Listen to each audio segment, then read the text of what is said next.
Iya, koයට අමාරුද?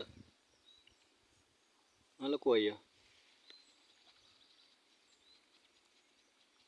ඔයාගේ බෙහෙත් එක බිව්වට හරියන්නේ නැද්ද?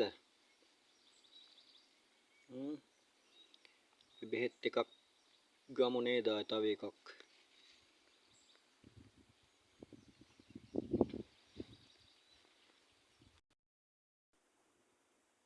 ඒ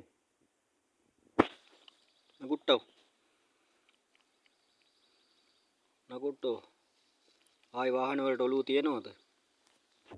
ඈ වාහන වලට ඔලුව තියනවද ආයි? පාරේ හිටියොත් වාහන වලට හැප්පෙනවා තමයි ඈ. හැප්පුණොත් ඉතින් කරන්න දෙයක් නෑ ආයි ඈ. ආයි ඉතින් වලකජ්ජන් තමයි ගහන්න වෙන්නේ හැප්පුණොත්. තේරුණාද?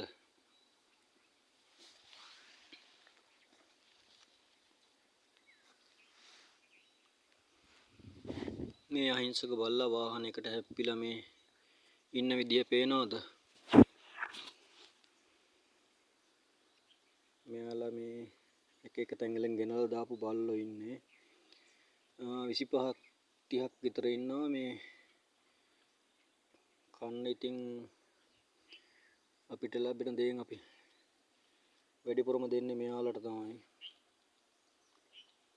පේනව නේද ඉන්න හැටි? ලොකු අයියා